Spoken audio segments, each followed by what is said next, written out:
नमस्कार दोस्तों, study with संतोष में आप सभी का हार्दिक स्वागत है। जैसे कि हम 5वीं प्रश्नावली पढ़ रहे हैं और उसमें हमने 5.2 का तीसरा क्वेश्चन कंप्लीट कर लिया है और अब देखते हैं इसका चौथा क्वेश्चन क्या है। चौथा क्वेश्चन देखते हैं। एपी दे अपन को एक एपी दे रखी है और उसमें से अपन से ऐसे पूछ रहा है कि इसका कौन सा पद 78 होगा। मतलब अपन ने पढ़ा है कि जो प्रथम पद होता है ये, दूसरा पद ये, तीसरा पद ये, चौथा पद, और इसी प्रकार ये आगे चलती रहे तो इसका 78वां पद कौन कितना आएगा। ठीक है, तो अपन देखते हैं इसको। तो अपन क्या करते हैं, इनको मान लेते हैं कि माना इसका n हुआ पद बराबर 78 है। ठीक है, तो n हुआ पद हिंदी में होता है an, तो an का मान हो गया 78। ठीक है, उसी प्रकार जैसे अपन a का मान देखेंगे, a का मान हो जाएगा 3, तो यहां लिखा a का मान हो गया 3, और d का मान निकाला तो d क्या होता है, दूसरा पद माइनस प्रथम पद होता है, तो दूसरा पद ये और प्रथम पद ये, मतलब 8 माइनस 3, तो d का मान हो जाएगा 5। ये d का मान हो गया। ठीक है, अब अपन an वे वाले सूत्र में जैसे an वाला फॉर्मूला है उसमें रखते हैं और सोल्व करते हैं। an बराबर a प्लस एन माइनस 1 और इंटू में d। ठीक है, मान रख देते हैं। तो an का मान अपने पास है 78,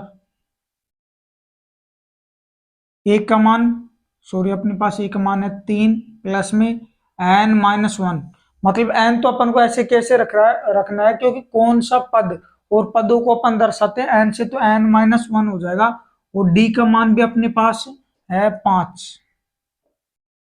तो देखो ये 3 इधर की साइड आएंगे तो माइनस के हो जाएंगे और बराबर में n माइनस 1 और ये 5, ये हो जाएगा 75। और जब इसमें से इसको माइनस करेंगे ऐसे कैसे, ये 5 गुणा में इधर भाग में आ जाएगा, तो ये हो जाएगा 15 बराबर n माइनस 1। जब एक को इधर की साइड भेजेंगे तो ये n का मान ऐसे हो जाएगा 15 प्लस 1 और n बराबर 16। ठीक है, n का मान 16 आ गया, मतलब अपन लिखेंगे एपी का 16वां पद 78 है। अपन ने माना था कि माना n हुआ पद 78 है, तो n का मान है 16, तो 16वां पद कितना है 78 हो जाएगा। ठीक है, तो इस प्रकार अपन ने ये देख लिया, कुछ नहीं किया, अपन ने a और d के मान निकाले और अपन ने इस फॉर्मूले में an हुआ पद अपन ने मान ही लिया कि 78 है, और अपन ने इसमें मान रखा ये सूत्र में और ये कैलकुलेट किया तो 16 आ गया, मतलब n का मान 16 आ गया। तो अपन लिख सकते हैं कि एपी का 16वां पद 78 है। ठीक है, अब इसका 5वां क्वेश्चन देखते हैं। निम्नलिखित समांतर श्रेणियों में से प्रत्येक श्रेणी में कितने पद है, मतलब अपन को वही n का मान बताना है कि इसमें कितने पद है। तो पहला तो ये दिया हुआ है 7, 13, 19 और अपन को 205 तक दे रखा है, मतलब इसमें कितने पद है। अगर अपन 205 तक जाएंगे तो कितने पद होंगे, उसी प्रकार इसमें है 18, 15 से 1/2 और 13 डॉट डॉट डॉट और -47, तो -47 तक अपन जाएंगे तो कितने, मतलब कौन सा पद है और इनमें कितने पद आएंगे। ठीक है, मतलब अपन को n का मान ज्ञात करना है। तो अपन शुरुआत करते हैं, पहले इसको देखते हैं। 5वां का पहला, इसमें a का मान हो जाएगा 7, d का मान हो जाएगा 13 माइनस 7 और ये हो गया 6। ठीक है, और अपन an का मान हो जाएगा 205। फॉर्मूले में रखते हैं और सोल्व करते हैं। n माइनस डी, an का मान 205 हो जाएगा बराबर a का मान हो जाएगा 7 प्लस n का मान अपन को ज्ञात करना है, d का मान हो जाएगा 6। देखो 205, ये 7 इधर की साइड जाएंगे तो ये माइनस के हो जाएंगे और बराबर में n माइनस 1 और ये 6।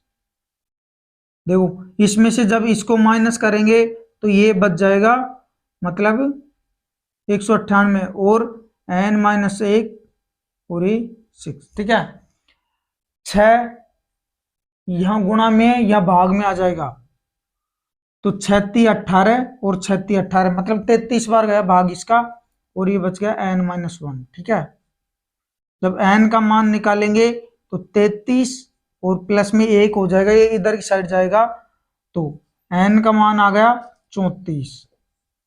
ठीक है, मतलब अपन से पूछ रहा है प्रत्येक श्रेणी में कितने पद हैं, तो अपन ने देखा इसमें 34 पद हैं। ठीक है, उसी प्रकार इसको देखते हैं, इसमें भी a का मान देखते हैं। a का मान हो गया 18 और d का मान, पहले ए एन का मान लिख लेते हैं। ए एन का मान हो गया -47 और डी का मान निकालते हैं, तो मतलब दूसरा पद माइनस प्रथम पद। दूसरा पद क्या है, 15 सही 1/2। अब इसको सोल्व करके क्या लिख सकते हैं, 15 दूनी 30 और 1 31, मतलब 31/2 और माइनस में 18। जब इसको सोल्व करेंगे तो 18 दूना 36, 36 का मतलब है ये हो जाएगा -5 और बटे में 2, डी का मान ये आ जाएगा। ठीक है, अब अपन फॉर्मूले में मान रख लेंगे a + n-1 इंटू डी। ठीक है, ए एन का मान अपने पास -47 है, ए का मान 18 प्लस एन का मान अपन को ज्ञात करना है, तो ऐसे कैसे लिख देंगे n-1, और डी का मान अपने पास है -5/2। ठीक है, अब इसको कैलकुलेट कर लेते। देखो इसको कैलकुलेट किया तो -47, ये 18 इधर की साइड आएंगे तो माइनस के, और बराबर में n-1 और -5/2 ऐसे के ऐसे। ठीक है, जब इनको जोड़ा तो मतलब कितने हो गए, 8 और 7 15 और 4 और 2 6, मतलब -65 हो जाएंगे। ठीक है, और बराबर में n-1 और -5/2। ठीक है, अब देखो -5/2 यहाँ गुणा में इधर की साइड आएगा तो भाग में चेंज हो जाएंगे, तो ये हो जाएंगे -65 और बटे में, मतलब 2 तो ऊपर चले जाएगा और 5 नीचे आ जाएगा, इस माइनस से माइनस कैंसिल और इससे 13 बार कट जाएगा और बराबर में बच रहा है n-1। ठीक है, तो अब देखते हैं, इसको सीधा करके लिखते हैं, तो n बराबर मतलब 13 इंटू 2 किया तो ये हो गया 26, और ये एक इधर है, इसको इधर की साइड भेजा तो ये प्लस का हो गया, तो n का मान आ गया 27। मतलब इसमें कितने पद है, इसके अंदर 27 पद है टोटल। यदि इसके अनुसार इस श्रेणी में ऐसे चले तो -47 आएंगे, तो इसमें टोटल पद होंगे 27 हो जाएंगे। ठीक है, अब अपन देखते हैं इसका नेक्स्ट क्या, एपी 11 8 5 2 ... का एक पद -150 है, क्यों?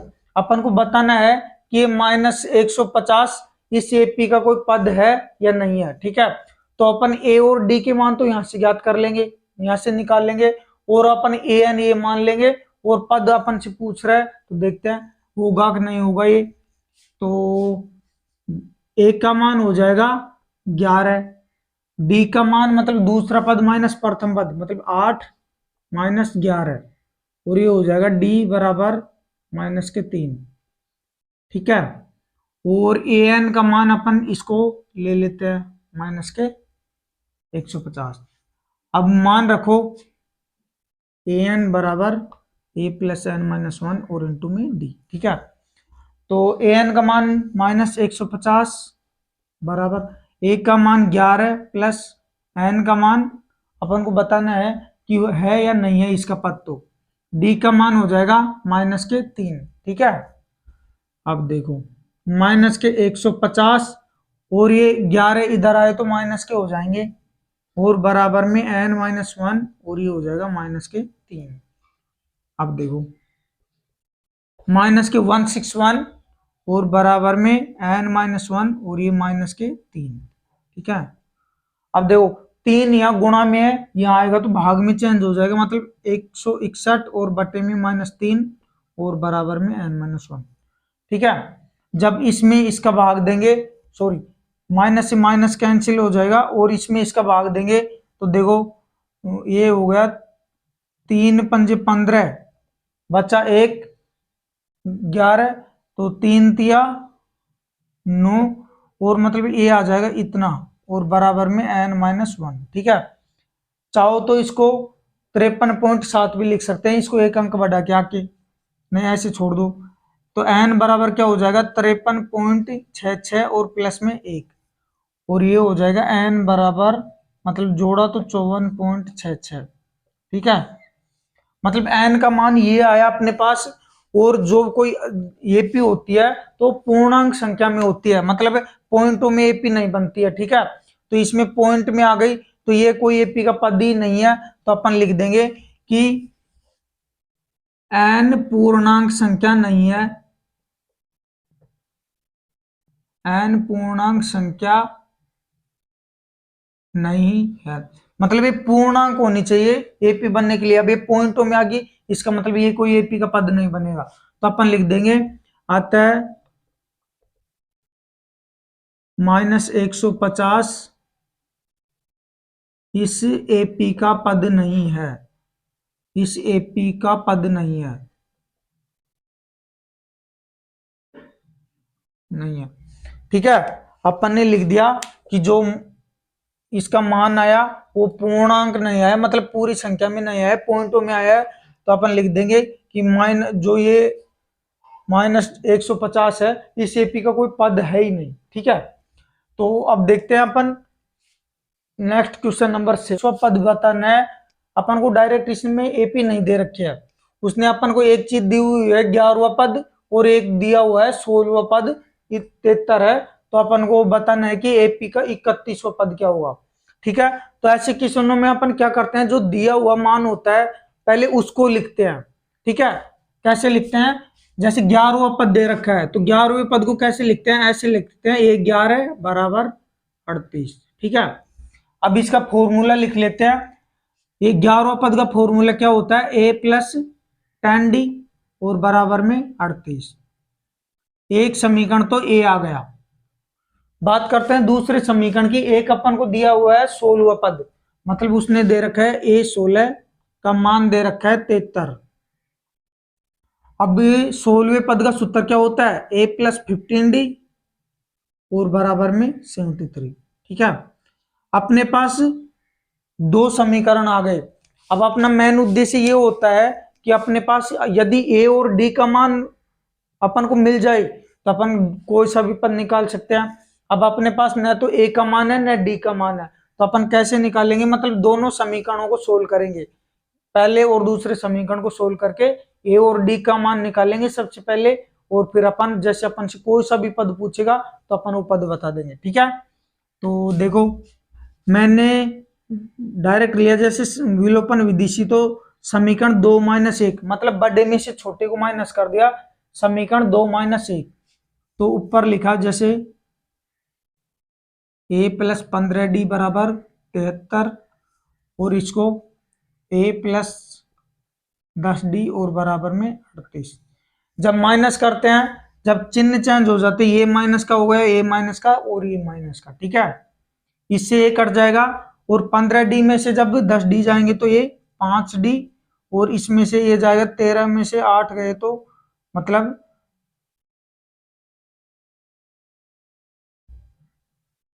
जब 13 में से 8 जाएंगे तो 5 बच जाएंगे। ठीक है, और यहां से 6 में से 3 गए तो 3। ठीक है, तो ये हो जाएगा 35। तो डी का मान आ गया 35 और बटे में 5, मतलब डी का मान आ गया 7। ठीक है, अपन को डी का मान मिल गया। यदि अपन को ए का मान और मिल जाए तो फिर अपन निकाल देंगे पद। तो डी का मान समीकरण 1 में रखो चाहे 2 में, अपन को ए का मान प्राप्त हो जाएगा।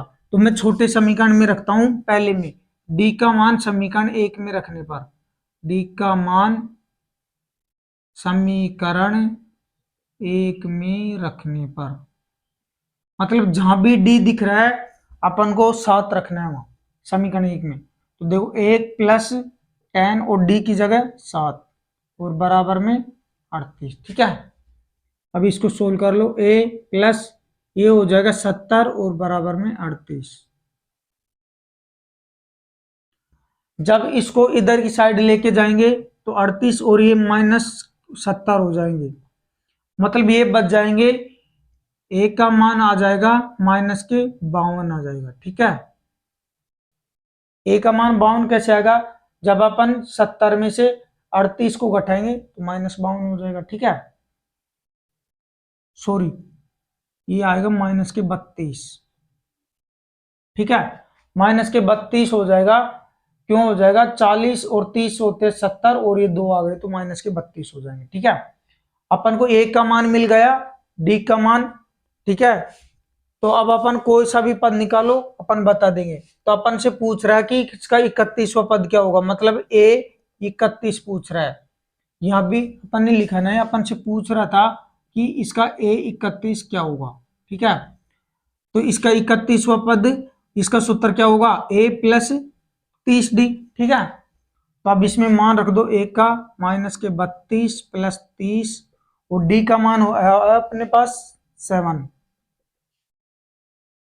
-32 प्लस 7 या 21, मतलब 210 हो गए। जब इसमें से इसको माइनस करेंगे तो ये हो जाएगा प्लस के 178 हो जाएंगे। ठीक है, मतलब ये आ गया, अपन ने ज्ञात किया तो 31वां पद कितना आ गया, प्लस के 178 हो गए, और अपन ने इस क्वेश्चन को सोल्व कर लिया। अपन से यही पूछ रहा था इसके अंदर। ठीक है, अब नेक्स्ट देखते हैं, क्वेश्चन नंबर 7 देख लिया, अब 8 देखते हैं। नंबर 8 क्या है, ये भी जैसे 7 नंबर का क्वेश्चन था उसी प्रकार है कि एक एपी में 50 पद है, जिसका तीसरा पद 12 और अंतिम पद 106 है, तो इसका 29वां पद ज्ञात कीजिए। ठीक है, तो अपन देखते हैं, जैसे ऐसे क्वेश्चन होते हैं, सबसे पहले जो चीज अपन को दी हुई होती है उसको लिखते हैं अपन, और फिर जैसे उनका सूत्र लगा के फिर ए और डी का मान निकालते हैं, और फिर जो अपन को कोई सा भी पद पूछ रहा हो उसको निकाल देते हैं। ठीक है, तो पहले अपन को क्या क्या दिया हुआ है वो चीज लिखते हैं। देखो, तीसरा पद 12 है, मतलब कोई एपी है उसका तीसरा पद 12 है। ठीक है, फिर अंतिम पद 106 है, मतलब अंतिम पद, मतलब उसमें कुल पद ही यदि 50 है तो अंतिम पद हुआ भी 50 ही होगा, 50 वाई। ठीक है, तो मतलब A50 का मान, अंतिम पद 106, तो अंतिम पद 106 हो जाएगा। ठीक है, अपन से पूछ क्या रहा है, मतलब A29, मतलब 29वां पद पूछ रहा है, ये चीज अपन से वो पूछ रहा है। ठीक है, तो अपन सोल्व करते हैं, पहले इनका फॉर्मूला लगाते हैं। इसका फॉर्मूला हो जाएगा A प्लस 2D और बराबर में 12। एक समीकरण तो ये आ गया। ठीक है, अब दूसरा समीकरण देखते हैं, A50 का हो जाएगा A प्लस 49D, ये समीकरण नंबर हो गया 2। अब अपन क्या करते हैं, बड़े में से छोटे को समीकरण को अपन ने इसको ऐसे लिख लो, जैसे यह है A50 और बराबर में 106 है, तो इसके नीचे पहले इसका फॉर्मूला लिख लो, तो A प्लस 49D और बराबर में 106, ये समीकरण नंबर हो गया दूसरा। अब अपन क्या करते हैं, बड़े में से छोटे समीकरण को माइनस करते हैं, तो मैंने लिखा समीकरण 2 - 1, मतलब समीकरण 2 में से समीकरण 1 को घटाने पर। ठीक है, तो A plus 49D equal to 106, और ये हो जाएगा A प्लस 2D और बराबर में 12। माइनस करेंगे तो चिन्ह चेंज हो जाएगा, A माइनस का, A माइनस का और E माइनस का, इससे A कैंसिल। जब इसमें से A जाएगा तो ये हो जाएगा 47D, और इसमें से A जाएगा तो ये हो जाएगा 6 में से 2 गए तो 4, और ये हो जाएगा। ठीक है, मतलब D का मान आ गया 94/47, और D का मान आ गया 2। जब इसमें इसका भाग देंगे तो 2 बढ़ जाएगा। अपने पास D का मान आ गया। अब A का मान ज्ञात करने के लिए समीकरण 1 में रख दो चाहे तो D का मान, और चाहे 2 में रख दो। मैं छोटा समीकरण नंबर 1 है तो 1 में रखता हूं कि D का मान समीकरण 2 में रखने पर, 1 में, D का मान समीकरण 1 में रखने पर, 1 में रखते हैं तो A प्लस 2 और डी की जगह अपन 2 रखेंगे क्योंकि 2 आ गया डी का मान, और बराबर 12। तो a प्लस 4 और बराबर 12। देखो 4 इधर प्लस में है, इधर की साइड जाके माइनस में हो जाएंगे, तो 12 माइनस 4, मतलब a का मान आया 8। अपने पास दोनों मान आ गए, a का मान आ गया और d का मान आ गया, ठीक है। अब अपन से जैसे कोई भी पद पूछेगा तो उसको आराम से लिख सकते हैं अपन। अपन से पूछ रहा है कि मतलब इसका 29वां पद कितना है, 29वां पद कितना है, तो अपन क्या करते हैं, 29वां पद का सूत्र लिखते हैं। 29वां पद का सूत्र क्या होता है, a प्लस 28d हो जाएगा, ठीक है। a का मान 8 प्लस 28 और d का मान होता है, हो गया इसमें 2 है, तो 8 प्लस 28 दोनों हो गया ये 56, मतलब ये हो गया 8 और 4 6, 8 6 14, मतलब 64 हो गए, ठीक है। मतलब उसका 29वां पद इतना आ गया 64 है, ठीक है। अपन को दे रखा था, मतलब कोई एपी है उसमें 50 पद है जिसका तीसरा पद 12 है और अंतिम पद 106 और इसका 29वां पद ज्ञात कीजिए, ठीक है। जिसका तीसरा पद दे रखा था और अंतिम पद दे रखा था, तो अंतिम पद का मतलब क्या है, यदि उसमें कुल 50 पद है तो 50वां तो पद हुआ, तो मैंने लिख लिया 50वां पद 106 और इसका मतलब तीसरा पद 12 है, ठीक है। फिर अपन ने क्या, मतलब 29वां पद पूछ रहा था, तो अपन ने क्या किया, मतलब तीसरे पद का फॉर्मूला क्या हुआ, a प्लस 2d और बराबर में 12, ठीक है। एक समीकरण तो ये प्राप्त हो गया। फिर अपन से 50वें पद का सूत्र लिखेंगे, तो a प्लस 49d और इक्वल में 106 हो जाएंगे, ठीक है। अब अपन क्या करेंगे, समीकरण बड़े में से छोटे को घटा देंगे, तो समीकरण 2 माइनस 1 किया तो अपने पास d का मान आ गया। d का मान अपन ने समीकरण 1 में रखा तो a का मान प्राप्त हो गया। फिर अपन से पूछ रहा था कि इसका 29वां पद कितना होगा, तो इसका 29वां पद हो जाएगा 64, ठीक है। तो अपने पास इसका ये 29वां पद आ गया। अब देखते हैं इसका नेक्स्ट क्वेश्चन, अपन नेक्स्ट पार्ट में डिस्कशन करेंगे। जब तक के लिए थैंक यू सो मच, मिलते हैं नेक्स्ट।